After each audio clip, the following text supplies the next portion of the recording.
जय भीम, नमो बुद्धाय। दोस्तों, मैं शुभांगी बुद्ध धम्मपथ 100 इस यूट्यूब चैनल से आज मैं आपको एक बात बताने वाली हूँ। जो मैं बुक पढ़ रही हूँ, भगवान बुद्ध और उनका धम्म, ये पुस्तक, ये ग्रंथ डॉक्टर बाबा साहेब अम्बेडकर, डॉक्टर भीमराव रामजी अम्बेडकर, इन्होंने लिखा हुआ है और इसका संवाद किया है डॉक्टर भदंत आनंद कौशल्यान। ये कोई साधारण पुस्तक नहीं है। इसके लिए मैं बार बार आपको बताती हूँ शुरुआत में कि ये बुक डॉक्टर बाबा साहेब अम्बेडकर ने भगवान बुद्ध के बारे में लिखी है।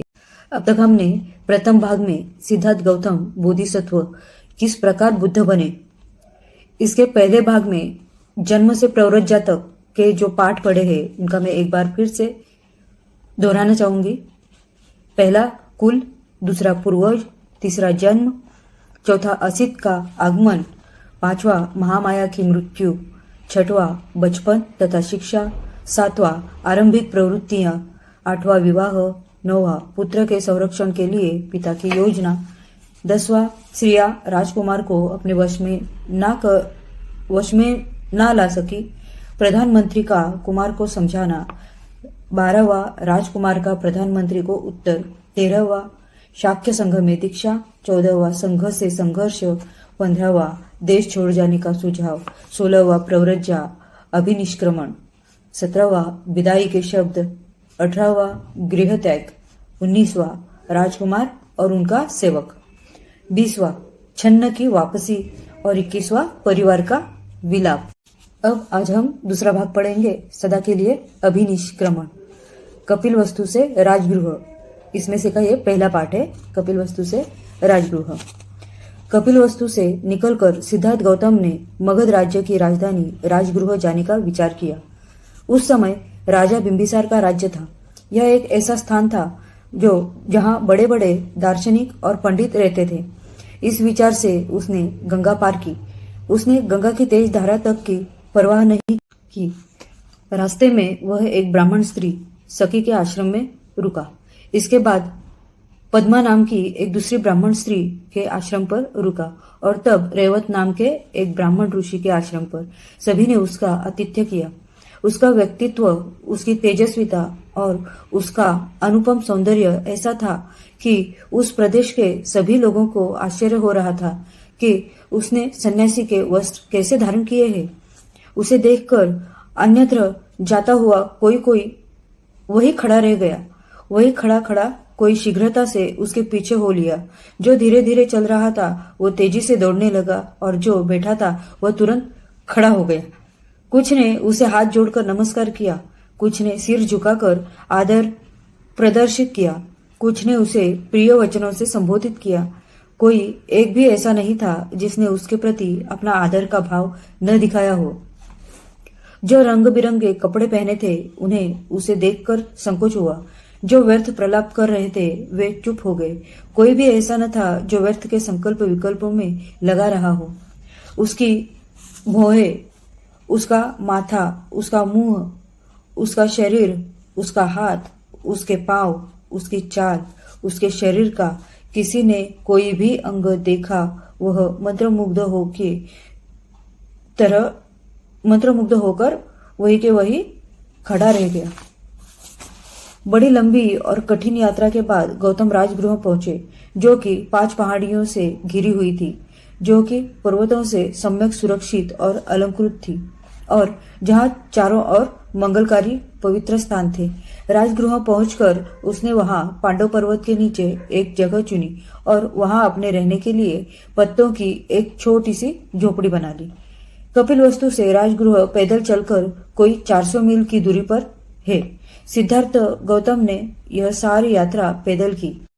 पाठ दूसरा, राजा बिंबिसार और उसका परामर्श। दूसरे दिन वह उठा और उसने भिक्षा पात्र हाथ में ले भिक्षाटन के लिए नगर में जाने की तैयारी की। उसके इर्द गिर्द बड़ी भीड़ इकट्ठी हो गई। मगध नरेश श्रेणीय बिंबिसार ने अपने महल के बाहर लोगों का जमघट देखा। मतलब जमाव, एक साथ इतने लोग क्यों खड़े, वो जानना चाहता था। उसने कारण जानना चाहा। एक दरबारी ने उसे एक प्रकार कारण बताया, जिसके बारे में ब्राह्मणों ने भविष्यवाणी की की थी कि या तो यह बुद्ध होगा या चक्रवर्ती राजा होगा। यह वही शाक्य पुत्र है जो अब सन्यासी बन गया है, उसी पर लोग नजर गड़ाए हैं। राजा ने एक बात सुनी और इसके अर्थ पर विचार किया तो उसने तुरंत दरबारी को कहा, पता लगाओ यह किधर जा रहा है। दरबारी आज्ञा पाकर राजकुमार के पीछे पीछे चला गया। स्थिर दृष्टि मात्र 2 गज ही आगे देखते हुए शांत स्वर 90 तुले कदम वाला वह श्रेष्ठ परिव्राजक भिक्षाटन के लिए चला तो उसकी इंद्रियां तथा चित्त पूर्ण रूप से संयत थी। जैसे भी कुछ भिक्षा मिली उसे ग्रहण कर वह पर्वत के एक एकांत कोले में जा बैठा और भिक्षान्न खा चुकने के बाद पांडव पहाड़ी पर चढ़ गया। लोग्र वृक्षों से भरे जंगल में जहाँ मयूरों का स्वर गूंज रहा था, वह काशाय वस्त्रधारी मानवता का सूर्य ऐसे चमक रहा था जैसे पूर्व दिशा के पर्वतों पर प्रातःकालीन सूर्य। उस राज दरबारी ने यह सब देखकर जाकर राजा को सारा वृत्तांत सुनाया। राजा ने जब यह बात सुनी तो अपने साथ कुछ थोड़े से अनुयायी ले लिए और वो गौरवपूर्ण भाव सहित उसी ओर चला गया। पर्वत के समान व्यक्तिमत्व वाले उस राजा ने पर्वतारोहण किया। वहां उसने जितेंद्रिय गौतम को पर्यटासन लगाए बैठे देखा। वह ऐसा प्रतीत होता था मानो चलायमान पर्वत का शिखर हो। उसके पास जो सौंदर्य और शांत भाव में विशेष था, आश्चर्य और स्नेह की भावना से परिपूर्ण राजा गया। विनम्रता पूर्वक उसके समीप पहुंचकर बिंबिसार ने उसका कुशलक्षेम पूछा और गौतम ने भी वैसे ही शालीनता के साथ अपने सकुशल होने की बात कही।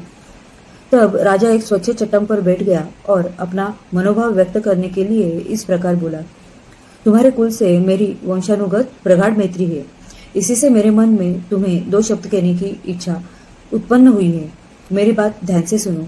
जब मैं तुम्हारे सूर्यवंश का विचार करता हूँ, तुम्हारे तारुण्य का विचार करता हूँ, तुम्हारे अनुपम सौंदर्य का विचार करता हूँ, तो मैं सोचता हूँ कि तुम्हारे मन में सन्यासी का जीवन व्यतीत करने का यह सर्वथा बेमेल संकल्प कहाँ से घर कर गया। दोस्तों देखिए, बार बार गौतम बुद्ध की सौंदर्य के बारे में इसमें बताया जा रहा है। इसका मतलब वो कितने सुंदर होंगे। तुम्हारे अंग रक्त चंदन से चर्चित होने के योग्य है, रक्तांबर के नहीं। तुम्हारा यह हाथ प्रजा रक्षण के योग्य है, भिक्षा पात्र ग्रहण करने के योग्य नहीं। हे तरुण, यदि तू अपना पैतृक राज्य नहीं चाहते हो तो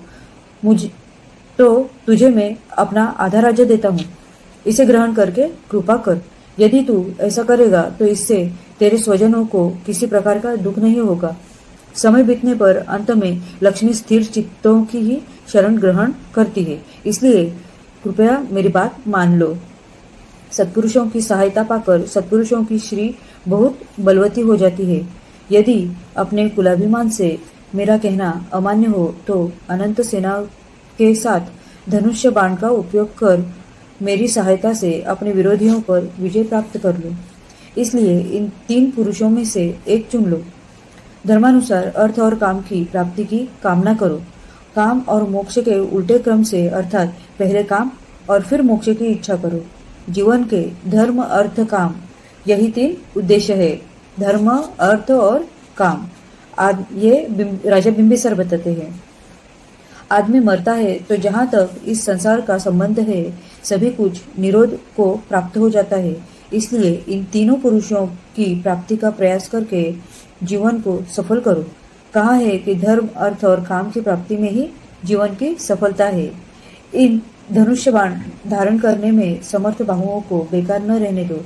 इस पृथ्वी का तो कहना ही क्या, इनमें तीनों लोगों को जीत लेने का सामर्थ्य है। मैं जो यह सब कह रहा हूँ इसमें मात्र मेरा स्नेह के कारण है, न तो मैं ये राज्य लोभ से ही कह रहा हूँ और न ही तुम्हारा यह तपस्वी भेज देकर उत्पन्न हुई अभिमान भावना से ही कह रहा हूँ। मेरे दिल में दया है और आंखों में आंसू है। हे अपने कुल के अभिमान, हे तपस्या के इच्छुक, अभी समय है, काम भोगों का आनंद ले। बाद में बुढ़ापा आ जाएगा और इस तेरे सौंदर्य को म्लान कर देगा। बुढ़ापे में आदमी पुण्य करके धर्मांजन करता है। बुढ़ापे में आदमी विषय भोग के अयोग्य हो जाता है। इसीलिए कहा है कि तरुण के लिए विषय भोग है, मध्य वयस्क के लिए धन है और वृद्ध के लिए धर्म है। इस संसार में तारुण्य का धन और धर्म से विरोध है, क्योंकि काम सुखों को कितना ही सुरक्षित रखा जाए, वे सुरक्षित रखे ही नहीं जा सकते। इसलिए जब और जहाँ भी सुख भोग प्राप्त हो वहाँ उनका उपभोग कर लेना चाहिए। वार्धक्य विचार प्रधान होगा, यह स्वभावतः गंभीर और शांत रहता है। बिना प्रयास के ही यह संयत भाव को प्राप्त हो जाता है। इसलिए वंचक, अस्थिर, बाह्य विषयों से अनुरक्त, असावधान, अधैर्यवान, अदूरदर्शी तारुण्य के गुजर जाने पर लोगों को ऐसा लगता है कि मानो किसी भयानक जंगल में से सुरक्षित निकल आए।